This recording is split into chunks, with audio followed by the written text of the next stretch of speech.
तो आज पूरे देश के नौजवानों के सामने जो सबसे ज्वलंत मुद्दा है, उस मुद्दे को लेकर आपने यहाँ युवा संसद बुलाई है। तो हम देख रहे हैं कि जो तमाम राज्यों से हमारे साथियों ने जो अपने अपने राज्य की स्थिति के बारे में यहाँ जानकारी दी, तो पूरे देश में इस समय सबसे बड़ा सवाल नौजवानों के सामने रोजगार का है। और ये अचानक नहीं हुआ, पिछले कई सालों से ये मुद्दा बना हुआ है। अगर हम याद करें तो आज से 5 साल पहले 2018 में भी 19 के चुनाव से पहले बिल्कुल ऐसा ही माहौल बना हुआ था। उस समय भी देश के नौजवान रोजगार के सवाल पर सड़क पर थे, देश के किसान कर्जा मुक्ति के सवाल पर, जो उनकी फसल की कीमत है उस मांग को लेकर के सड़क पर थे। ऐसे तमाम मुद्दों को लेकर के देश के लोग सड़क पर थे। लेकिन हमने देखा कि जो 19 का चुनाव हुआ, जो आपने चिन्हित किया कि मुद्दा मत भटकाओ, तो मुद्दा भटकाने का काम हुआ। एक पुलवामा कांड हुआ और पुलवामा कांड होने के साथ साथ पूरे देश में माहौल बदल गया। तो माहौल बदलने का और मुद्दा भटकाने का एक बड़ा काम हुआ, और जिसका परिणाम हम सब के सामने है। 19 के चुनाव में क्या हुआ और 19 के बाद से लगातार क्या हो रहा है। तो आज भी हमें ये अच्छा लगा कि आपने इस संकट को भी चिन्हित किया, क्योंकि हमारे सामने तो रोजगार का मुद्दा है, बिल्कुल है। और ये जो रोजगार का मुद्दा है, ये कोई एक बहुत व्यापक मुद्दा है, लंबी लड़ाई है, बहुत बड़ा मुद्दा है। क्योंकि हमारे जो रेलवे के साथी बता रहे थे कि हमने परीक्षा क्लियर कर दी, भर्ती नहीं निकाली जाती है, वैकेंसी नहीं निकलती है, वैकेंसी के बाद जो परीक्षा हुई, परीक्षा क्लियर कर दिया, उसके बाद उनको ज्वाइन करने के लिए जो नौकरी उनकी है, उस नौकरी ज्वाइन करने के लिए भी वर्षों का इंतजार, और इसमें भी कितने सारे दांव पेच, और इसमें भी कितनी लंबी लड़ाई। इसलिए रोजगार की जो लड़ाई है, ये तो जैसे हमारी क्रांति एक लंबी लड़ाई है, तो रोजगार की लड़ाई भी अब हिंदुस्तान में इतनी ही लंबी लड़ाई बन गई है। पूरे वर्षों तक, दशकों तक लड़ करके तब अगर रोजगार मिलेगा तो मिलेगा। तो इस लंबी लड़ाई में जब हम निकले हैं, तो हमारे सामने कहीं पंचायत है, कहीं राज्य सरकार है, कहीं केंद्र की सरकार है। और इतना बड़ा देश है तो राज्य सरकार है, तो अलग अलग पार्टियों के भी है अभी भी। हालांकि जिस तरह से बुलडोजर चल रहा है, पूरे केंद्रीकरण चल रहा है, तो पूरे देश में हर जगह ही भारतीय जनता पार्टी की सत्ता बन रही है। लेकिन अभी भी इस देश में कुछ जगह विपक्षी सरकारें भी हैं। और हम देख रहे हैं कि रोजगार का सवाल नौजवानों के सामने जब आता है, तो कहीं कहीं नौजवानों के सामने कोई दूसरी सरकार भी खड़ी है। तो ये लड़ाई बड़ी है, व्यापक है, और इसीलिए आपके सामने ये सवाल भी है कि इस लड़ाई को जब हम लड़ेंगे, इस लड़ाई को जब हम लड़ेंगे तो आंख बूंद करके नहीं लड़ सकते। आंख हमारे खुली हो, दिमाग खुला हो, खुले दिमाग खुली आंखों के साथ इस लड़ाई को हम लड़ेंगे। क्योंकि हमारा जो रोजगार छीना जा रहा है, तो हमारा रोजगार छीना जा रहा है कोई वैकल्पिक एक रोजगार पैदा करके। और वो रोजगार क्या है? देश की खेती चौपट हो गई, लेकिन नफरत की खेती जोरों पर है। कल कारखाने बंद हो गए हैं, लेकिन ये कत्ल करने के लिए, हिंसा के लिए एक बिल्कुल एक नई इंडस्ट्री खोल दी गई है। तो ये जो नौजवान जिनको यहाँ खेती में, पढ़ाई में, स्कूल में, अस्पतालों में, कल कारखानों में, दफ्तरों में रोजगार नहीं मिल रहा है, उनको इन लोगों ने वैकल्पिक रोजगार दे दिया कि तुम हाथ में बंदूक उठाओ और जा करके जुलूस में, रामनवमी के जुलूस में चलो, और यहाँ जा करके नारे लगाओ, दंगा करो, और यही तुम्हारा रोजगार है। इसलिए जो नफरत का कारोबार है, इस कारोबार को अगर हम बंद नहीं कर पाएंगे, तो हम जो सम्मानजनक रोजगार की बात करते हैं, सुरक्षित रोजगार और सम्मानजनक वेतन की बात कर रहे हैं, वो नहीं बनने वाला, वो नहीं आने वाला। और इसीलिए ये नफरत के कारोबार को बंद करना, नफरत के रोजगार को बंद करना, ये भी हमारे लिए बिल्कुल ज़रूरी है। और बिल्कुल ज़रूरी ये भी है कि मुद्दा भटकाने का मौका इनको ना मिले। तो इस बार बिल्कुल हम ऐसे ही एक मोड़ पर खड़े हैं। निश्चित तौर पर जो 19 में हमने झेला, देखा, तो इसी से हम लोगों को भी बात समझ में आती है।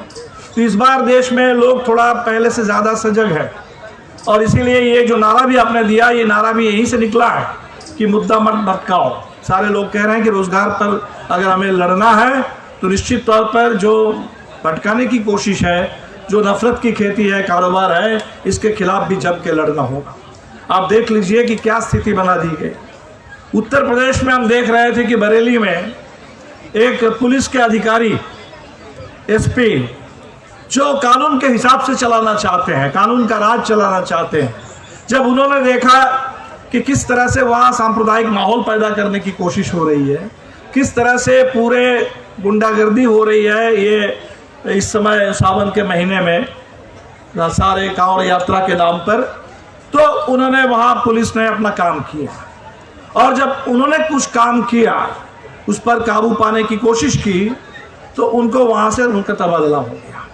और दूसरी तरफ एक आरपीएफ का जवान, जिसके ऊपर जिम्मेदारी ये थी कि रेलवे यात्री की सुरक्षा उसकी गारंटी करे, रेलवे सुरक्षा बल है, और वो रेलवे सुरक्षा बल का जवान, वो आपने वीडियो देखा और आपने ये भी देखा इस खबर को किस तरह से दबा दिया गया या इस खबर को बदल दिया गया।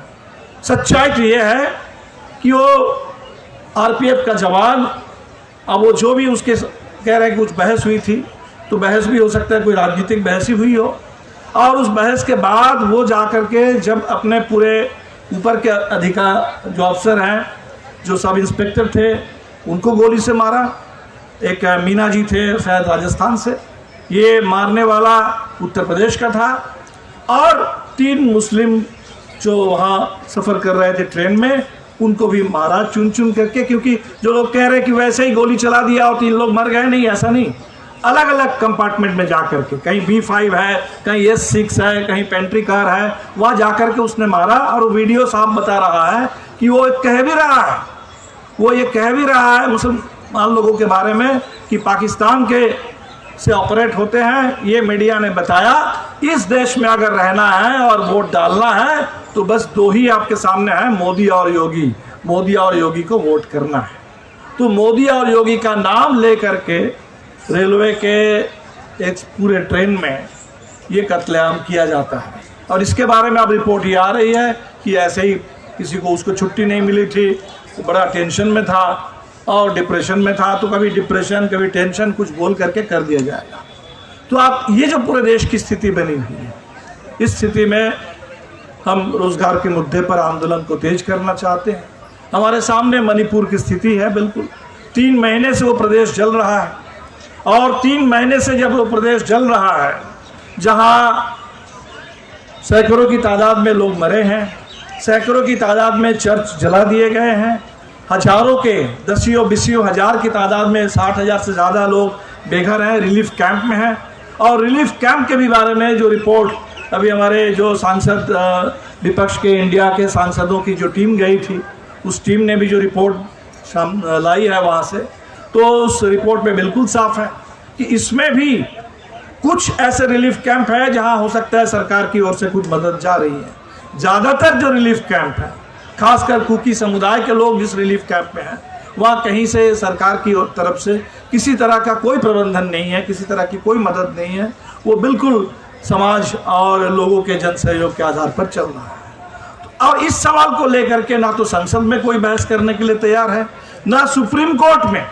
जब सुप्रीम कोर्ट ने पूछा कि भाई 6,000 लोगों का जो FIR हुआ है, क्या आपने ये देखा कि कितने इसमें यौन हिंसा के केसेस हैं, कितने इसमें सांप्रदायिक नफरत है? सरकार ने कहा कि भाई हम आपको बाद में बताएंगे। तो सरकार को कोई फ़र्क नहीं पड़ता। एक ऐसी सरकार आ गई है जिसको इससे कोई फ़र्क नहीं पड़ता। सामने G20 है, और G20 के बाद हो सकता है कि अभी थोड़ा बहुत भी अगर कुछ मामलों में आपको अगर लग रहा है कि सरकार कुछ संयमित है, वो सारा ख़त्म हो जाएगा। जैसे G20 ख़त्म होगा, दुनिया की नज़र हिंदुस्तान से जैसे ही थोड़ी देर के लिए हट जाएगी, और आप देखेंगे कि चुनाव के लिए बिल्कुल वो नफ़रत का, दमन का नंगा नाच शुरू होने वाला है। और ऐसे दौर में मैं समझता हूँ कि निश्चित तौर पर नौजवानों के सामने बहुत कठिन लड़ाई है।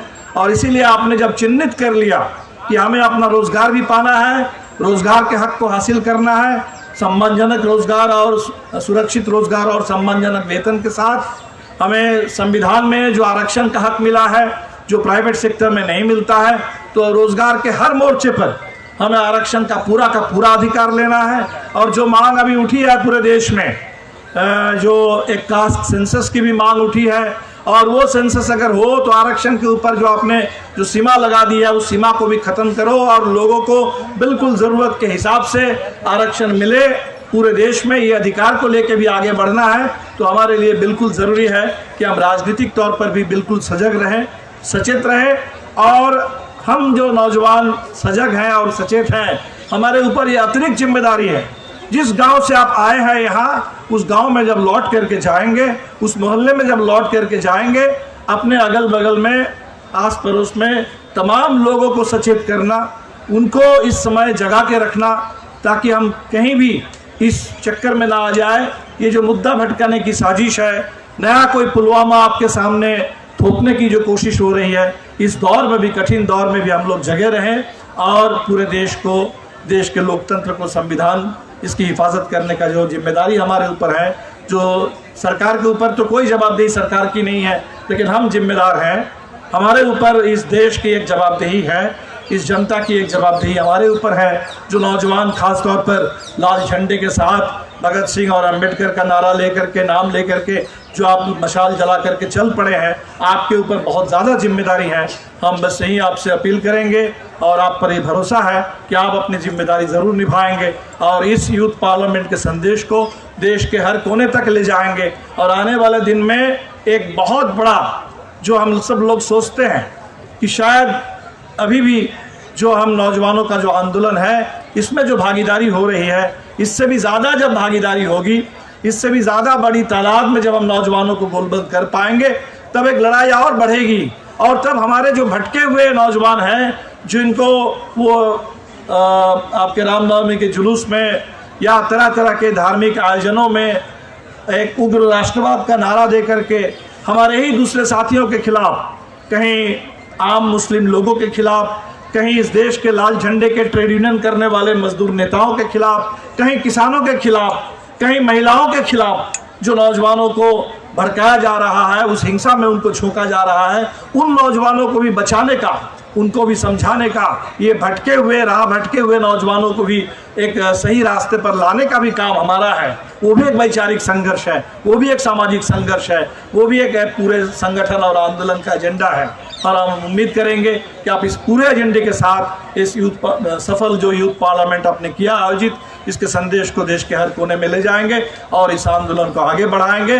बहुत बहुत शुक्रिया सभी साथियों को, और ख़ास तौर पर आपके नौजवान आंदोलन की शुरुआत करने वाले हमारे शुरुआती समय के नेता साथी शहीद चंद्रशेखर से लेकर के देश के तमाम उन नौजवान साथियों को जो जेल में है इस समय, साथी उमर खालिद जैसे नौजवान जेल के अंदर हैं, कितने सारे लोग दिल्ली में और दिल्ली दंगे के झूठे आरोप में, और आपके महाराष्ट्र में भीमा कोरेगांव के भी फर्जी मामले में जेल में हैं।